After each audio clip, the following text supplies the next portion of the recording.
Bikin layar kedua apa ya? Bikin layar kedua apa enggak? Layar kedua maksudnya, Bi? Siapa tahu lebih dari 1 jam. Oh, iya sih. Iya.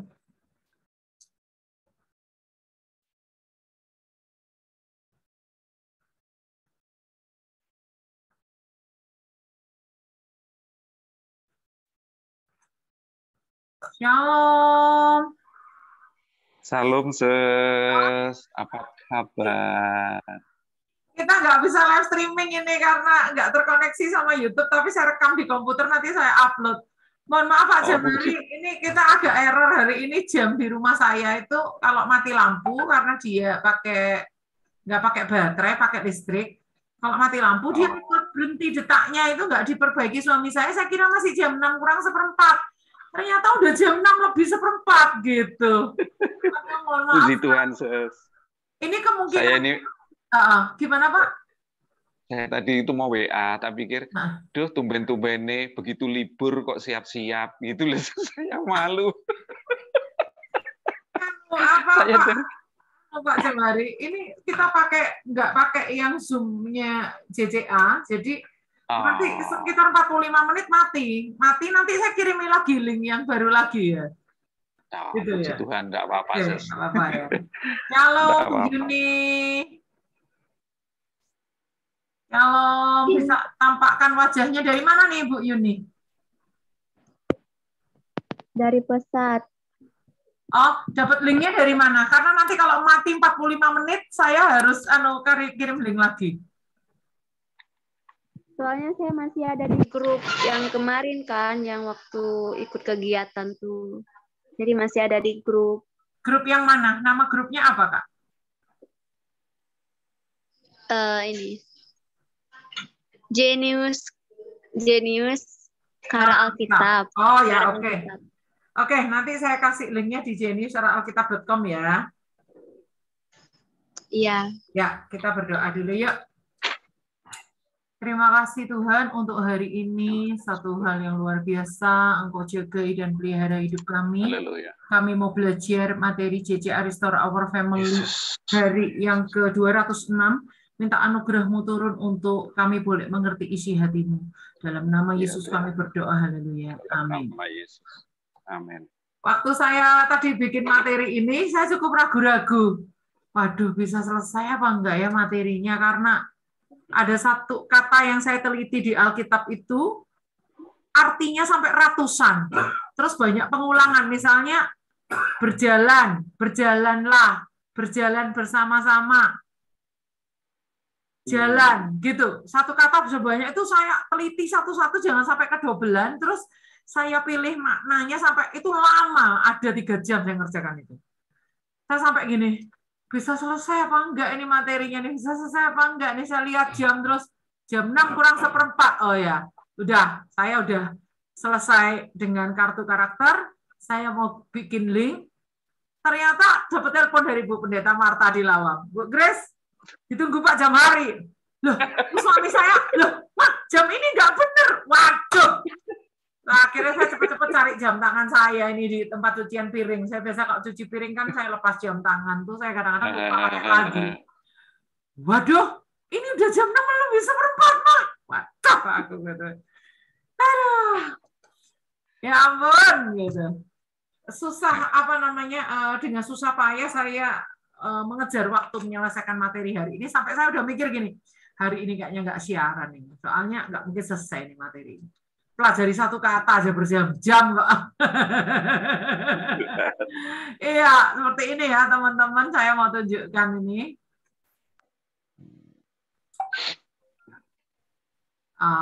Jadi,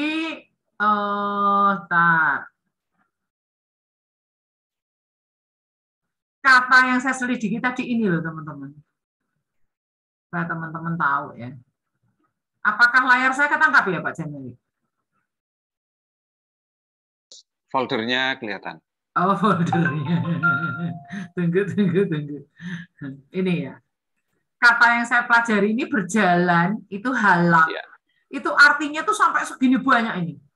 Ini udah saya ciutkan. Jadi kalau jalanilah, jalan, berjalan, berjalanlah, berjalanlah mengikutinya, berjalan terus, berjalan-jalan, berjalan maju, berjalan pulang. Di bawahnya berjalan, pergi berjalan-jalan. Hanya pakai kata jalan ini aja memimpin berjalan, berjalan kaki, jalani perjalanan, mengelilingi perjalanannya. Selama melanjutkan perjalanannya, jalannya kau jalani, berjalankah. Orang-orang dalam perjalanan, hanya kata jalan itu aja, itu sampai berapa kata nih? 1, 2, 3, 4, 5, 6, 7, 8, 9, 10, 11, 12, 13, 14, 15, 16, 17, 18, 19, 20, 21, 22. Hanya kata jalan itu aja 22. Dari kata aslinya halak ini. Ini udah saya pangkas-pangkas, ada yang sama saya hapus. Itu saya neliti ini tuh sampai berjam-jam, saudara-saudara. Saya sampai mikir-mikir, wah nggak selesai nih nanti malam ini. Saya sudah sampai tengah-tengah tuh capek aku, pusing kepala saya. Terus akhirnya saya tidur, karena saya pernah gagal otak. Saya kalau meneliti sesuatu yang kayak berulang-ulang itu kepala saya pusing. Terus saya tidur. Habis tidur saya lanjutkan lagi. Untung setelah tidur tuh fresh. Akhirnya selesai juga. Sampai tengah tuh saya udah hampir menyerah. Ah ini ada gunanya nggak sih belajar kata-kata ini? Nggak usah deh. Tapi saya pikir, nanggung udah separuh jalan. Akhirnya saya selesaikan. Ini saya taruh sampai di dokumen sendiri. Kenapa? Karena nggak mau saya jadikan satu dengan materi. Setelah sampai di materi, saya hanya pilih kata-kata yang saya pilih aja, nggak semua. Nanti anak-anak mabuk. Anak-anak mabuk baca kata-kata sebanyak ini. Kayak orang sekolah Alkitab aja ya kan. Tapi saya nggak puas kalau saya teliti semua. Saya teliti semua itu saya nggak puas. Walaupun saya tahu nanti yang saya pilih hanya beberapa kata, tapi semua kata saya teliti semua gitu. Nanti setelah saya lega, ini titik, baru saya teliti. Nah itu teman-teman, geng. Saya sampai mikir, wah hari ini nggak bisa siaran, ini materinya terlalu banyak. Ini menyelidiki satu kata aja mabuk, saya sampai pusing gitu ya. Tapi Tuhan tuh baik, akhirnya selesai juga, walaupun dengan, Amin. Mohon maaf ya Pak Jamhari, saya udah pakai drama-drama salah lihat jam lagi ada. Oke, kita sampailah di materi ke-206 berjalan bersama-sama. Layar saya ketangkap ya Pak Jamhari sama Kak Yuni ya. Bagus, Mas. Oke. Itu kita metode kreatifnya adalah memilih puisi kesukaan. Jadi saya punya beberapa puisi dan filosofi tentang sepatu. Nanti anak-anak suruh milih mana yang mereka sukai gitu ya. Disarankan untuk anak umur 8 tahun ke atas. Materi hari ini diambil dari Kejadian 22. Kejadian 22 yang pertama sampai ayat yang ke-19. Kejadian 22 ayat pertama sampai ayat 19. Tapi kita akan fokuskan di ayat teksnya yaitu ayat 6 dan ayat 8. Ayat 6 dikatakan gini. Lalu Abraham mengambil kayu untuk korban bakaran itu dan memikulkannya ke atas bahu Ishak anaknya. Sedang di tangannya dibawanya lah api dan pisau. Demikianlah keduanya berjalan bersama-sama. Lalu muncul lagi kata-kata yang sama di ayat 8.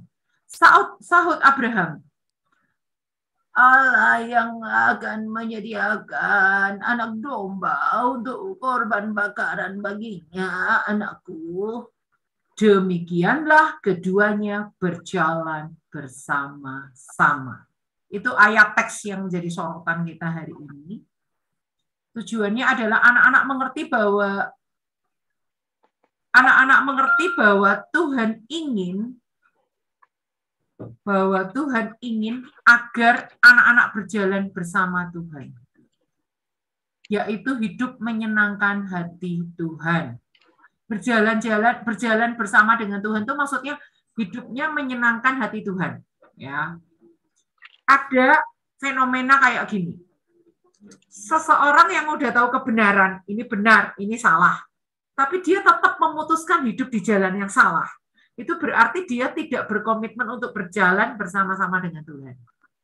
Orang yang berkomitmen berjalan bersama dengan Tuhan itu dia kalau udah tahu ini salah, udah tahu ini benar, dia akan tinggalkan jalan yang salah, ikuti jalan yang benar. Maksudnya berjalan bersama-sama dengan Tuhan itu bahasa sederhananya ke anak-anak itu yaitu menyenangkan hati Tuhan. Gitu aja ya. Anak-anak gampangnya gitu ya. Kalau kita pakai bahasa-bahasa yang berat, kasihan mereka. Oke, my story-nya. Sepatu mana yang kamu sukai? Pernahkah kamu kehilangan sepatumu yang sebelah?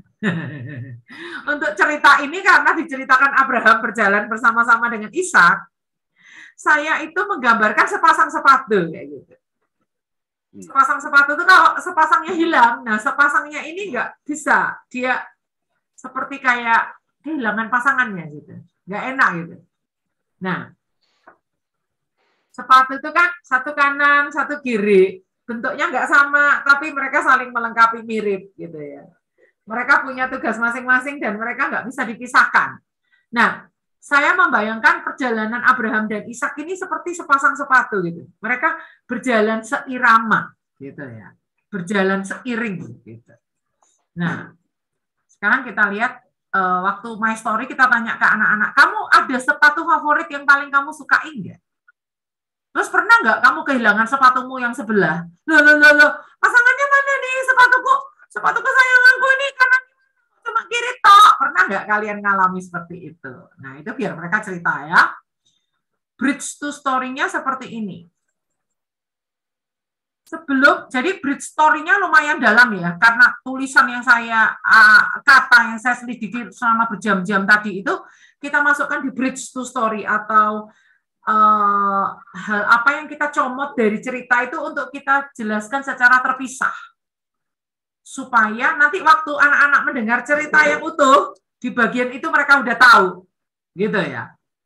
Sebelum kita mendengar kisah tentang bagaimana Abraham kepercayaannya diuji, ada dua kata yang akan kita pelajari apa artinya.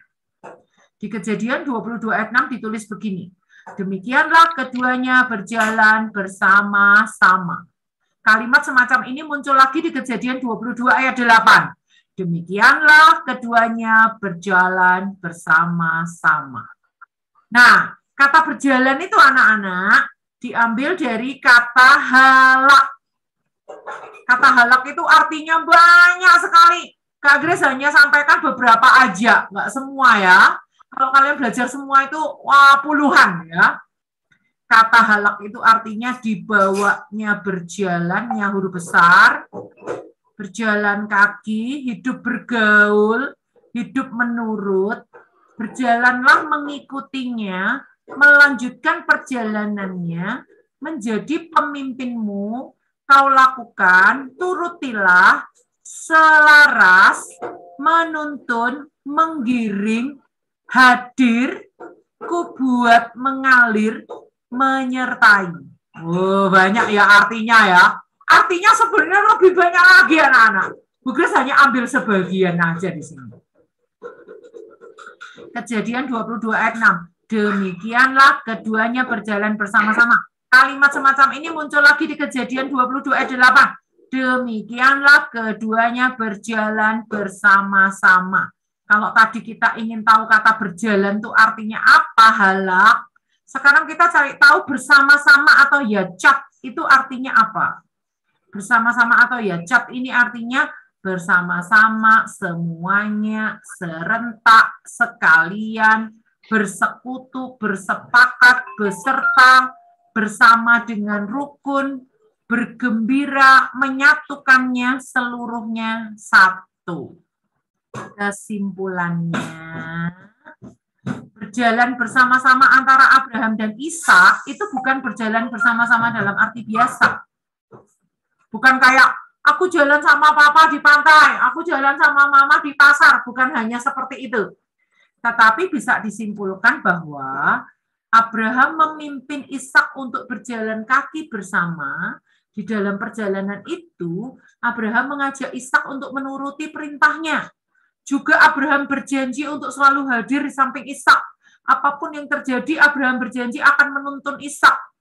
Dan Ishak mau sepakat, mau ngikuti, mau menuruti, mau selaras dengan ayahnya. Dengan sukacita, nggak dipaksa. Ishak nggak merasa terpaksa.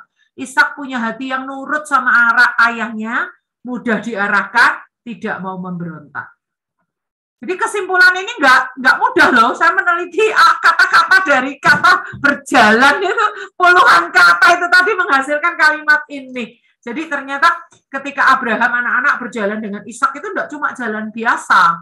Di perjalanan mereka itu ada sesuatu yang terjadi. Memang Alkitab nggak menceritakan di perjalanan Abraham memberitahu ke Ishak, Ishak nanti kamu nurut sama papa ya.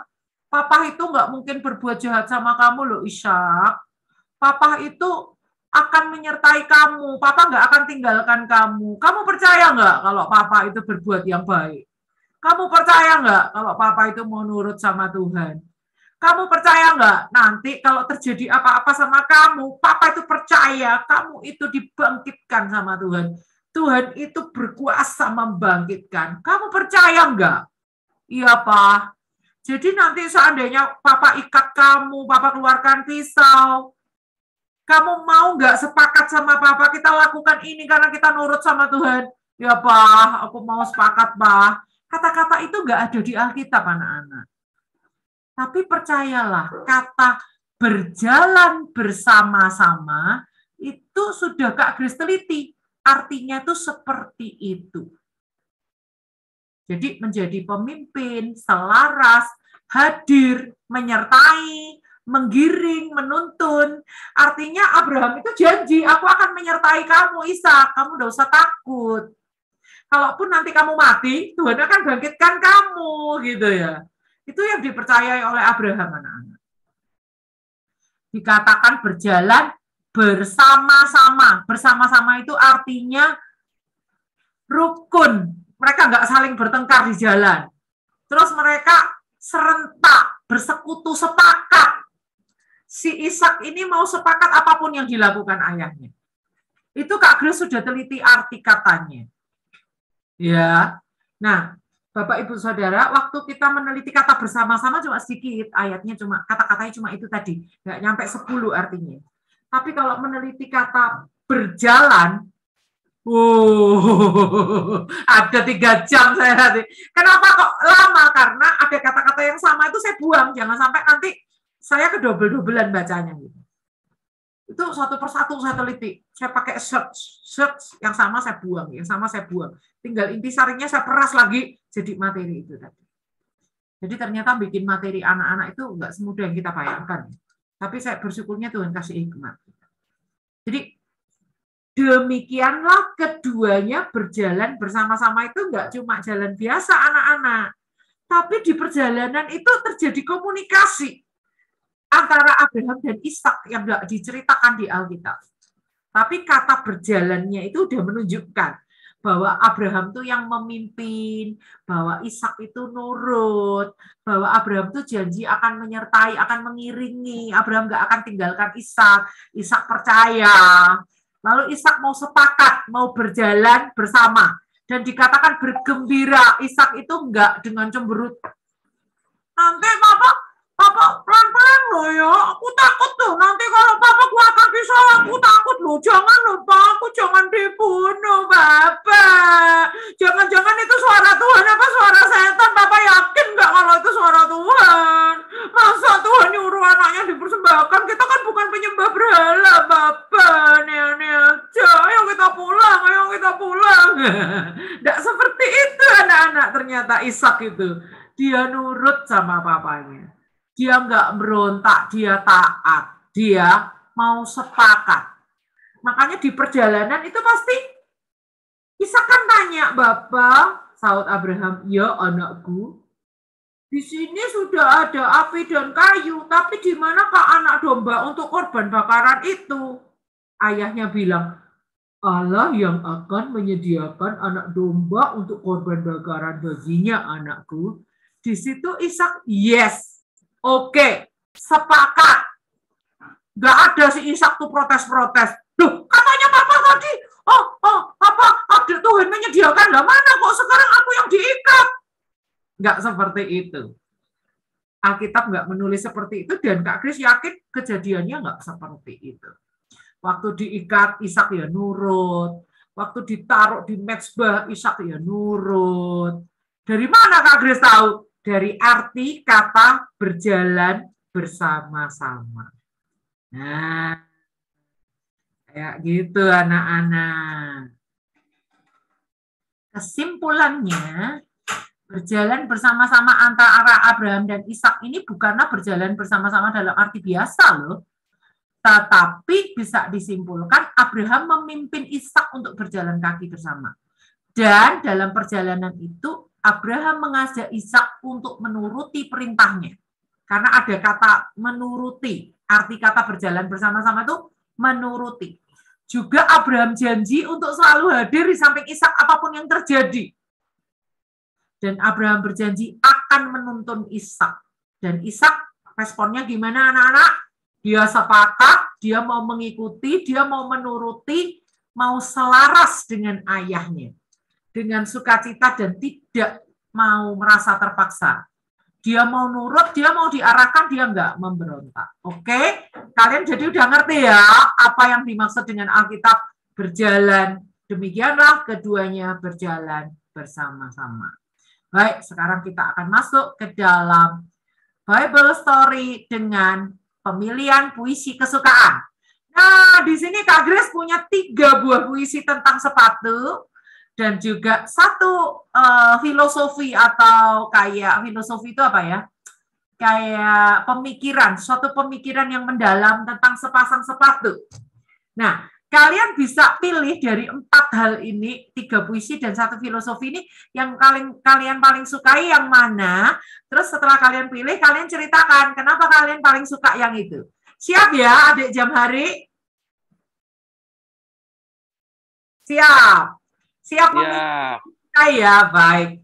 Kak Grace akan coba bacakan salah satu ya. Puisi tentang sepatu tua. Buah karya Sapardi Djoko Damono. Sepasang sepatu tua tergeletak di sudut sebuah gudang. Berdebu. Yang kiri terkenang akan aspal meleleh. Yang kanan teringat jalan berlumpur sehabis hujan. Keduanya telah jatuh cinta kepada sepasang telapak kaki itu. Yang kiri menerka, mungkin besok mereka dibawa ke tempat sampah, dibakar bersama seberkas surat cinta.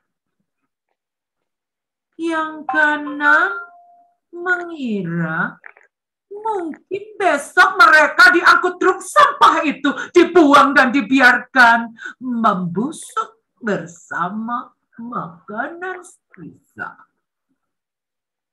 Sepasang sepatu tua saling membisikkan sesuatu yang hanya bisa mereka pahami berdua. Yeay! Mantap. Oke, Bu Ingrid nih, Bu Ingrid suka baca puisi nih. Bu Ingrid silakan baca puisi yang kedua. Seperti sepasang sepatu buah karya I.M. Riani. Silakan Bu Ingrid. Baik, Bu. Seperti sepasang sepatu, langkah kita berpadu demi menapaki sebuah irama. Aku tanpamu tak akan indah. Aku tanpamu tak akan berguna. Aku tanpamu tak akan sempurna. Dirimu adalah separuh diriku. Terima kasih telah bersamaku. Tetapkanlah langkah kita berpadu dalam setiap alunan waktu. Yeay! Dengan pembacaan puisi ini, maka Ibu Ingrid masuk dalam nominasi 10 besar lomba baca puisi. Oke. Sekarang kita masuk ke setulus sepatu ya. Setulus sepatu saya akan bacakan. Setulus sepatu, buah karya Ossie Alandika. Satu tak bertali, sebelah tak bertali. Satu bersinar putih, sebelah bersinar putih. Seperti itulah sepasang hati. Setulus sepatu dan lebih dari sekedar gurih. langkah ke kiri, sebelah mengiringi. 1 langkah ke depan, sebelah membeloki. Seperti itulah sepasang hati. Setulus sepatu menyatukan sanubari. Apa jadinya jika sebelah tinggal sebelah? Sepatu jadi tiada arti. Sepasang hati jadi gundah.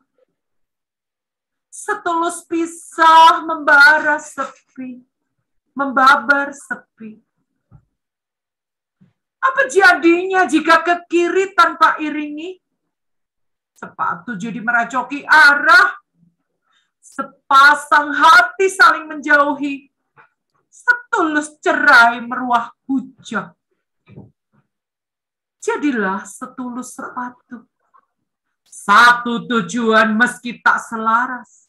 Sepasang hati maunya begitu. Cinta sederhana selalu berbalas. Jadilah setulus sepatu. Tetap serasi meski berbeda. Sepasang hati maunya begitu. Terus sejalan sampai tua. Yeay! Nyari. Itu yang ketiga ya. Baik, sekarang filosofi yang keempat ya. Minta tolong Bu Ingrid yang baca. Pasangan terbaik itu seperti sepasang sepatu. Pasangan terbaik itu seperti sepasang sepatu. 1. Bentuknya tak persis sama, namun serasi. 2. Saat berjalan tak pernah kompak, tapi tujuannya sama. 2. 3. Tak pernah ganti posisi, namun saling melengkapi. 4. Selalu sederajat, tak ada yang lebih rendah atau tinggi. 5. Bila yang satu hilang, yang lain tak memiliki arti. Singkatan sepatu. Sepatu setia sampai tua. Oke. Nah, sekarang Pak Jamhari, Adik Jamhari, tolong memilih yang mana yang paling disukai. Puisi Sepasang Sepatu Tua buah karya Sapardi Djoko Damono, ataukah Seperti Sepasang Sepatu buah karya I.M. Riani, ataukah Setulus Sepatu buah karya Ossi Alandika, ataukah Filosofi tentang Sepasang Sepatu dari kaskus.co.id? Yang mana ya? Filosofi tentang sepatu. Wah, tadi suka yang ini ternyata yang keempat ya. Kalau Bu Ingrid suka yang mana? Saya sama, Bu. Saya lebih pilih yang 4. Yang nomor 4 ya, baik. Bentuknya nggak persis sama tapi serasi, ya benar ya. Berjalan nggak pernah kompak kan, kalau kanan jalan kiri diam. Kiri jalan, kanan diem, tapi tujuannya sama, betul. Nggak pernah ganti posisi kanan ya kanan, kiri ya kiri. Nggak mungkin kalau dibalik kan kakinya nggak sama nanti bentuknya. Tapi saling melengkapi. Sederajat, nggak pernah ada yang rendah atau tinggi. Kalaupun mereka tinggi sebentar, tek, sederajat lagi. Tinggi sebentar, tek, sederajat lagi. Bila yang satu hilang, yang lain nggak ada artinya. Betul juga. Keren banget ya filosofi tentang sepatu ini ya. Nah, setelah mereka memilih yang mana yang terbaik dari yang menurut selera mereka masing-masing ya, saya mau cari puisi bikinan anak-anak, tapi ternyata jelek-jelek puisinya, nggak ada rimanya gitu. Sepatuku, engkau menemani aku ke sekolah. Jika tidak ada engkau, aku bingung. Puisinya kok nggak seru nih yang karya anak-anak. Udah deh, saya terpaksa ambil yang karya orang dewasa.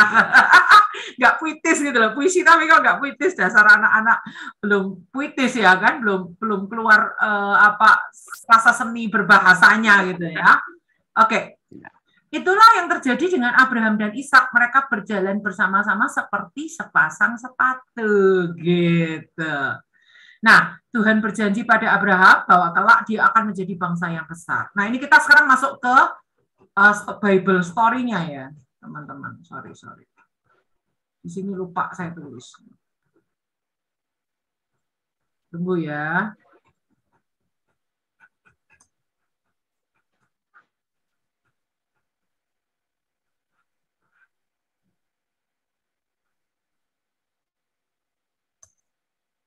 Oke. Sekarang kita masuk ke Bible story-nya ya.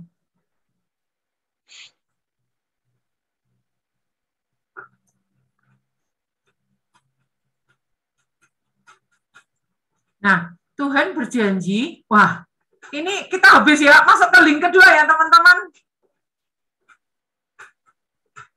Hah? Saya tetap Isai, Pak. Oke, masih tetap bisa. Oke. Jadi anak-anak, Tuhan itu berjanji pada Abraham kelak dia akan jadi bangsa yang besar. Waktu itu umurnya Abraham 75. Janji itu terus diulang-ulang sama Tuhan sampai waktu dia umur 100 baru Ishak itu lahir. Nah, sekarang Ishak sudah dewasa anak-anak. Nah, banyak pelukis-pelukis Alkitab itu menggambarkan Ishak yang dipersembahkan ini anak kecil. Saya tidak setuju. Karena apa? Ishak itu memanggul kayu, itu berat. Nggak mungkin kalau anak kecil manggul kayu. Dan untuk mempersembahkan seekor domba itu kayunya ya nggak cuma 1-2 kilo ya. Nggak mungkin dong. Nah, kalau kita pelajari di Alkitab, Kejadian 23, Sarah itu hidup 127 tahun lalu dia mati. Berarti waktu Sarah mati, umurnya Ishak itu 37. Karena waktu Sarah melahirkan Ishak itu umur 90. Jadi tinggal dikurangi aja, 127 kurangi 90, 37. Jadi di Kejadian 23, umurnya Ishak itu sudah 37. Maka prediksi saya di Kejadian 22, umurnya Ishak sekitar 30-an. Kenapa? Karena Ishak itu dikatakan memanggul kayu di ayat 8, di ayat 6 pertama ya. Yang kedua, alasan saya karena Ishak ini menggambarkan pengorbanan Yesus di kayu salib. Bedanya apa? Beda dan persamaannya apa? Persamaannya kalau Ishak ini memanggul kayu, si Yesus itu juga memanggul kayu salib.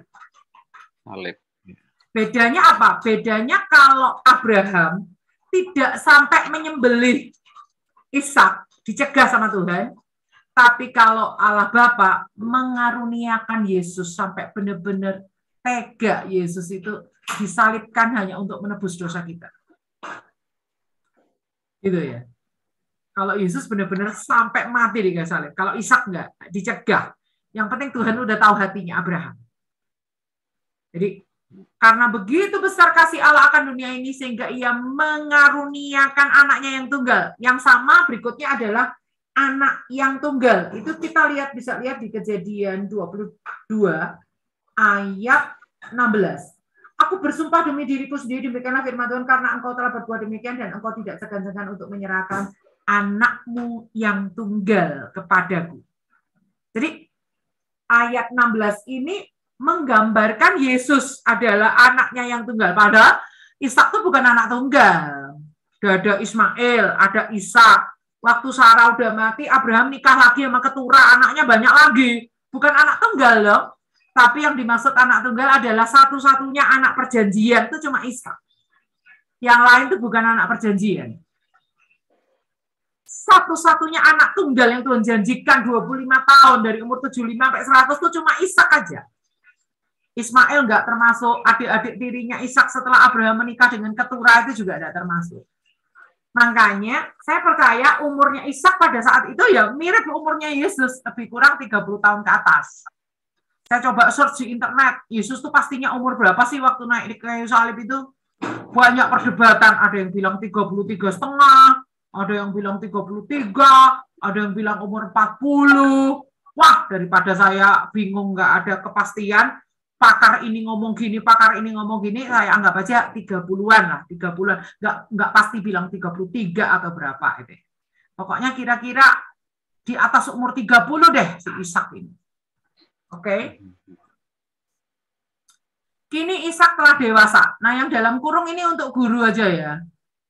Alkitab tidak menuliskan umurnya, namun kemungkinan besar diperkirakan pada saat itu Ishak telah berumur 30-an tahun. Di Kejadian 23 dikisahkan Sarah mati di usia 170 tahun. Itu artinya umur Ishak pada saat itu adalah 37 tahun. Tambahan pula, anak kecil tidak mungkin bisa kuat mengangkut kayu untuk korban bakaran. Perkiraan umur Ishak ini adalah karena peristiwa ini adalah menggambarkan pengorbanan Yesus di kayu salib bagi kita saat itu Yesus berumur 30-an. Dari mana kita tahu umur Yesus 30-an? Dari Lukas 3. Yuk, minta tolong Pak Jamari bacakan. Lukas 3 ayat 23. Sebentar, ini terekam apa enggak nih? Oh, masih terekam. Oke. Lukas 3 ayat 23. Lukas 3 ayat yang ke-23.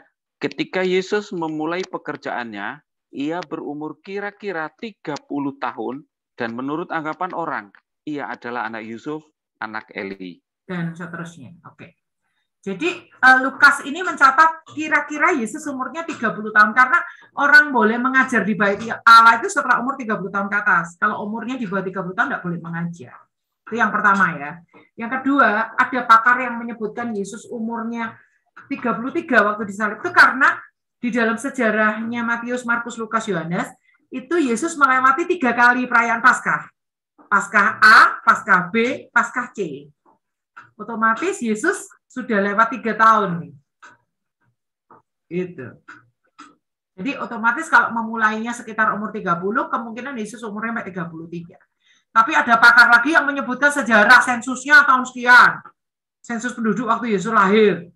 Lalu apa fakta sejarah ABCDE diperkirakan Yesus tuh umurnya mencapai umur 40 dan seterusnya.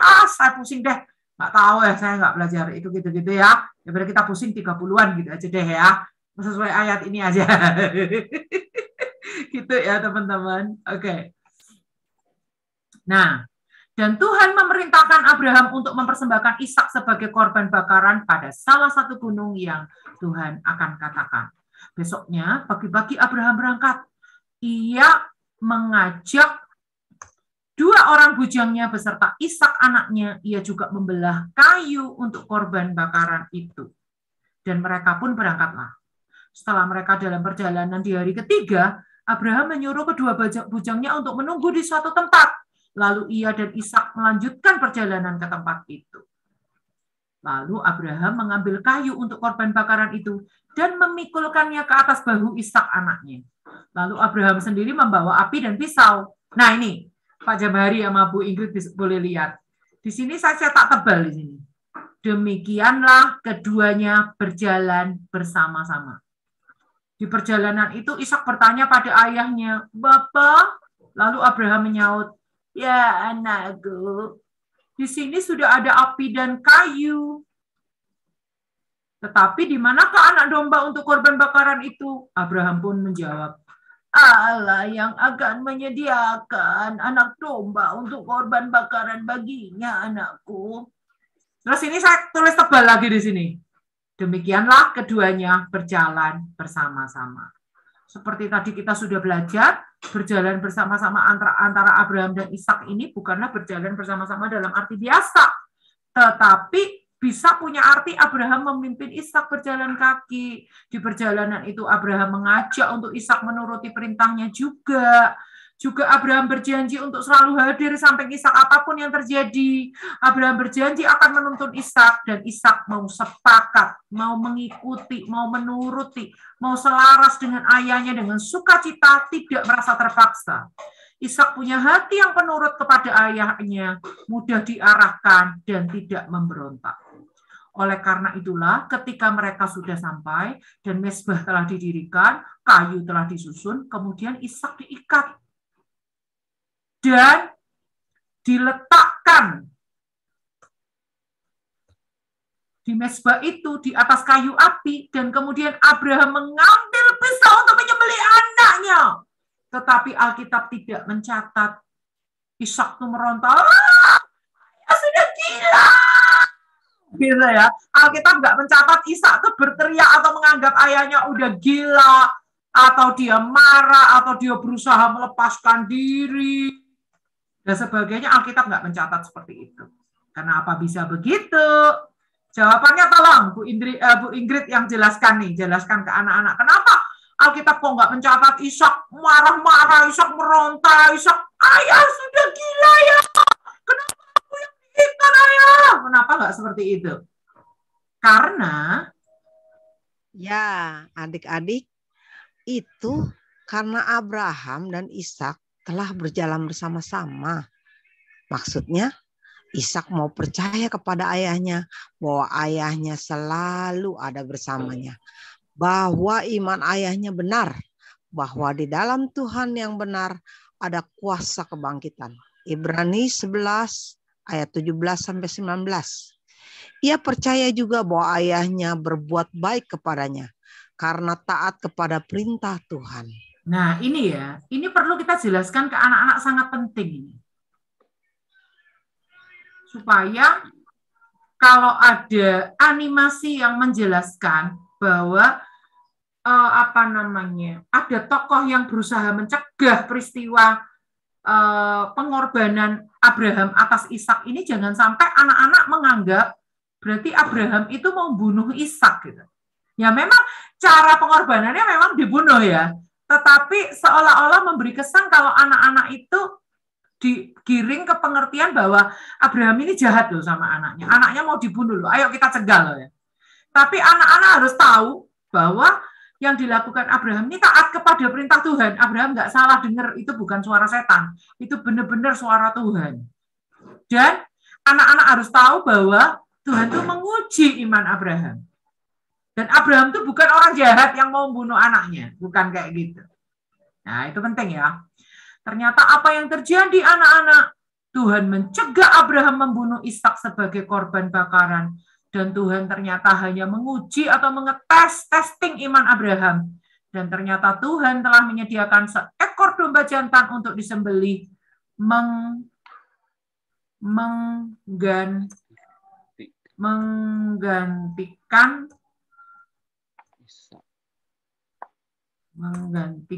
Ishak. Tuhan sudah tahu isi hati Abraham yang sebenarnya, bahwa dia itu nggak segan-segan loh menyerahkan anaknya yang tunggal itu kepada Tuhan. Demikian juga dengan hidup kita.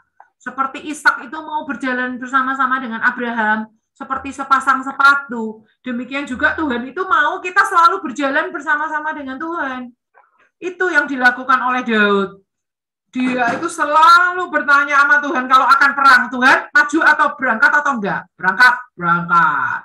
Tuhan belok kanan, belok kanan.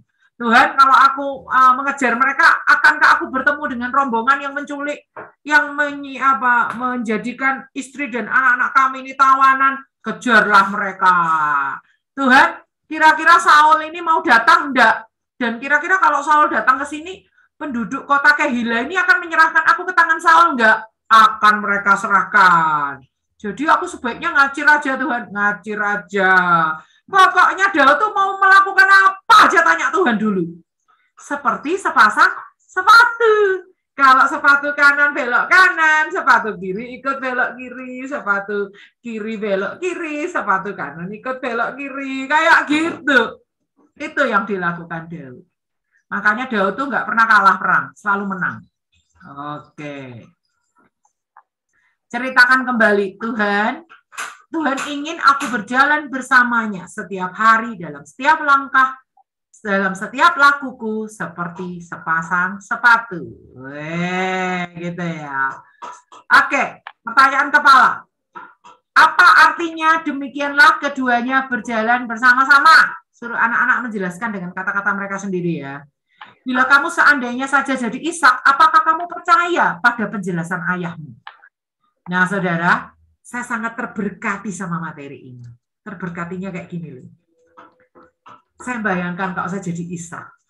Kira-kira kalau dalam perjalanan itu dikasih tahu sama Abraham misalnya kayak gini. Ishak, ya ayah, apapun yang ayah lakukan ke kamu nanti, kamu mau percaya nggak sama ayah? Percaya ayah. Kamu percaya nggak kalau ayah tuh sayang sama kamu? Percaya ayah. Walaupun kamu tak ikat, untuk apa ayah mengikat aku? Ya, ayah kemarin disuruh Tuhan mempersembahkan kamu sebagai korban bakaran. Kamu percaya nggak kalau ayah nanti seandainya mengikat kamu itu bukan karena ayah benci loh? Percaya nggak? Aku kalau jadi Ishak mau jawab apa? Apa-apaan, mana ada ayah yang kayak gitu, anaknya dipersembahkan. Kecuali orang nyembah berhala. Ayah kan bukan penyembah berhala, menyembah ayah Allah Tuhan yang benar. Papa nih bisa dipercaya apa enggak ya? Gitu ya. Disinilah saya dapat rema firman Tuhan yang luar biasa. Remanya kayak gini loh. seberapa dekatnya hubungan Ishak dengan Abraham itu. Yang membuat Ishak itu punya kepercayaan penuh sama ayahnya. Apapun yang dilakukan ayahnya itu dia tidak meronta. Makanya di Alkitab sampai 2 kali menulis, demikianlah mereka keduanya berjalan bersama-sama. Itu sampai 2 kali ditulis. Artinya sepakat. Bersama-sama itu sepakat. Apapun yang Papa lakukan, oke, it's okay. Kalau Papa percaya kebangkitan, aku juga melo-melo percaya, aku juga ikut percaya. Wes, walaupun aku dibunuh jadi korban bakaran, nanti aku bangkit. Selamat jumpa ayah di kebangkitanku nanti. Sampai jumpa ayah gitu. Bayangkan loh saudara. Sebegitu besar percayanya si Ishak ini. Oh ya, ada perbedaan lagi yang tadi saya lupa sampaikan.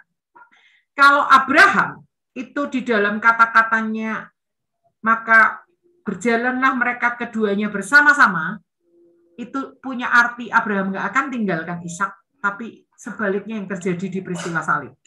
Yesus berkata, Eloi, Eloi, lama sabachthani.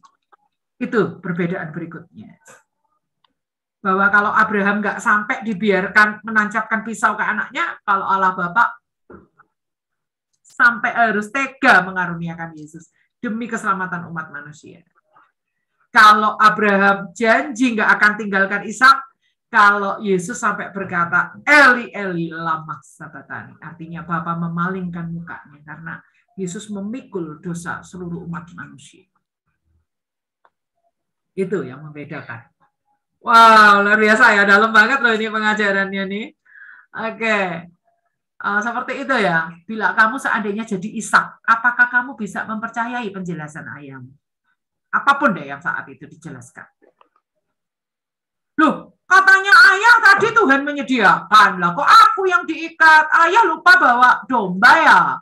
Aku terus yang dijadiin korban. Jadi ayah udah tua, tapi jangan suka lupa dong.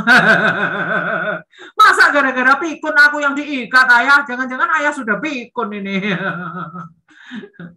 Wow, bayangkan di dalam Kejadian, ya, kita balik ke kitab Kejadian tadi ya. Waktu si Sarah mati, itu umurnya Abraham adalah 137 tahun. Di Kejadian pasal 23. 137. Itu Ishak umurnya 37. Jadi seandainya pada saat Ishak itu memanggul kayu umurnya 30, genap umur 30, anggap aja Abraham umurnya 130. Bisa saja Ishak itu, ayah udah gila ya, ayah udah pikun ya. Pikun ya pikun, tapi masa aku yang dipersembahkan gantiin domba? Nggak benar. Kalau ayah memang mau mempersembahkan korban, sudah bawa pisau, sudah bawa api, tapi dombanya mana? Ayah jangan pikun. Mungkin bisa aja ya Ishak ngomong kayak gitu. Lah papanya umurnya udah lebih kurang diperkirakan 130 loh waktu itu. Ayah pikun ya. Ayah jangan ikat aku. Paling Ishak ngomong kayak gitu ya. Ternyata enggak. Ternyata Alkitab enggak mencatat tuh Ishak meronta, ya kan? Bagaimana, pertanyaan tangan, bagaimana caranya berjalan bersama dengan Tuhan? Suruh anak-anak punya pendapat sendiri. Mungkin ada yang berkata, berjalan sama Tuhan tuh apapun yang kita lakukan, kita harus berdoa, Kak. Minta izin Tuhan, minta pimpinan Tuhan. Oh iya, betul. Mungkin ada yang bilang, berjalan bersama Tuhan tuh ya baca Alkitab, Kak. Tuhan kan udah bicara semua di Alkitab. Betul juga. Ada yang bilang, berjalan bersama Tuhan tuh artinya, Kak, kita nggak melakukan dosa. Itu juga betul. Anak-anak itu kadang-kadang lebih dalam loh cara pikirnya daripada kita. Ya betul loh, kalau nggak melakukan dosa kan berarti ada di dalam jalan Tuhan. Benar, benar tuh gitu ya. Nah, kartu karakternya saya pilih yang ini. Menyerahkan perbuatanku pada Tuhan. Commit my work to the Lord. Mendoakan semua rencanaku pada Tuhan, mempersilakan Tuhan mengatur hidupku. Serahkanlah perbuatanmu kepada Tuhan, maka terlaksanalah segala rencanamu. Ini bicara tentang setiap langkah kita ini harus ikut apa yang Tuhan mau. Aku menyerahkan semua rencanaku pada Tuhan karena tahu Tuhan merencanakan yang terbaik buat hidupku. Oke, ada pertanyaan nggak dari Pak Jamhari sama Bu Ingrid atau pernyataan? Betapa luar biasanya ya, lumayan dalam ya ini. Tapi saya percaya kalau anak-anak belajar ini keren. Mereka nanti nggak menunggu babak belur dulu sebagai orang dewasa, baru mereka menyadari kenapa aku selama ini babak belur, kenapa aku selama ini tabrak sana, tabrak sini, hidupku kacau balau. Itu mereka buang-buang waktu. Jangan seperti saya ya.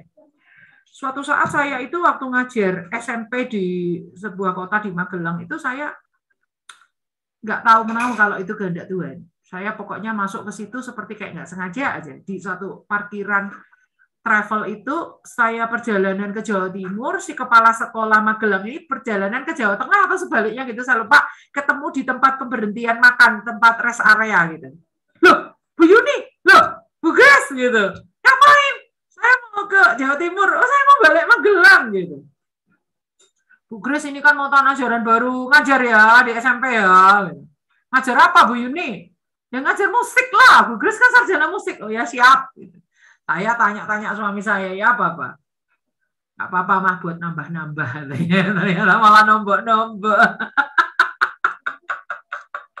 Soalnya apa?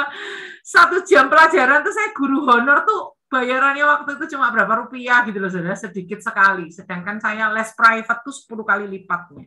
Kalau saya terima murid les tuh dapatnya uangnya 10 kali lipatnya. Tapi saya bukan bicara masalah uang di sini, saudara. So nangis terus jadi guru SMP itu di meja guru, nangis terus, nangis ngadepin anak-anak SMP itu saya menyerah. Saya nggak mau jadi guru, bukan masalah gajinya, saya nggak mau jadi guru, saya nggak kuat gitu. Saya langsung patah tulang, saudara. Ini loh, ada bekasnya nih, saya patah tulang. Gara-gara saya nyerahkan surat pengunduran diri, nggak berdoa dulu, saya nggak tanya Tuhan dulu.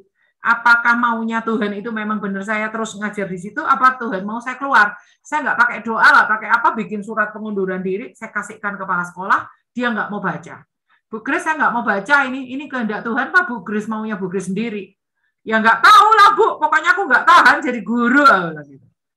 Itu minggu depannya saya langsung patah tulang, cuma air segini loh, saudara. Air di depan kamar mandi, saya kepreset, tubuh saya nggak siap, saya nyagak pakai tangan, ini patah tulang pengumpil yang jadi satu sama jempol ini, saudara. Tumpuk kayak gini tulangnya. Pas pemilu, baru bisa dioperasi 2 hari kemudian. Kok yang sedikit tuh sakit, naik mobil kalau ada polisi tidur tuh, wah, sakit. Pas saya jatuh teriak-teriak, dikira drama. Suami saya ketawa-ketawa. Nggak tahu kalau itu bener-bener. Jangan guyonan, Mak. Loh, ini nggak patah tulang, saudara. Aduh, saya kapok sejak saat itu. Saya nggak berani. Apa-apa yang saya lakukan, saya tanya Tuhan dulu. Nggak berani saya. Karena hidup saya itu milik Tuhan. Nah, anak-anak jangan sampai babak belur kayak gitu. Anak-anak itu jangan sampai babak belur kayak gitu ya. Mereka itu harus setiap langkah hidup mereka tuh belajar seperti sepasang sepatu dengan Tuhan. Seirama selangkah dengan apa maunya Tuhan, seperti yang dilakukan Daud itu. Jadi kita jadikan contoh ya. Daud itu setiap perang selalu tanya Tuhan dulu. Setiap kali mau berperang selalu tanya Tuhan, makanya Daud itu nggak pernah kalah perang. Nah, itu yang mau kita ajarkan ke anak-anak. Jangan sampai mereka kayak seumur saya udah ibu-ibu, masih nggak menyadari melakukan suatu keputusan, nggak tanya Tuhan dulu, nggak doa dulu, akhirnya patah tulang. Jangan sampai murid-murid kita kayak gitu ya, patah tulang kanan lah, patah tulang kiri lah, gagal otak lah, inilah, itulah. Udah cukup di saya saja. Yang kayak gitu cukup saya saja. Anak-anak kita jangan kayak gitu ya. Supaya mereka tulangnya apa? Tulangnya, kulitnya ini mulus. Apalagi operasinya ini gagal, saudara. Tulangnya itu nggak bisa benar-benar nyatu kayak gini. Tengahnya itu ditumbuhin daging. Jadi sekrup-sekrupnya ini ketika digerak gini itu masih ada selisih 1 senti. Jadi sampai sekarang ini tulangnya ini nggak nyambung, saudara. Makanya saya sering kalau ngangkat berat-berat itu, tulang saya sakit linu kalau malam untuk tidur tuh linu, snut-snut gitu, karena nggak kuat untuk ngangkat berat-berat ya. Makanya saya kalau pergi ke daerah dengan koper yang berat-berat itu benar-benar perjuangan untuk anak-anak di Indonesia. Tapi saya percaya Tuhan terus kasih kekuatan. Biar aja nggak saya operasi lagi, saudara. Karena kalau dioperasi lagi itu wah ribet, harus ngambil daging dari daerah pantat, dijadikan kayak lem kayak tulangnya itu bla bla. Ribet, saudara. Udah biarin aja deh. Untuk kenang-kenangan supaya saya jangan gitu lagi. Baik, apakah ada pertanyaan dari Pak Jamhari atau Bu Ingrid enggak? Jelas Bu buat saya, bagus sekali. Seru ya? Jadi berkat. Iya. Ya Bu Ingrid ya.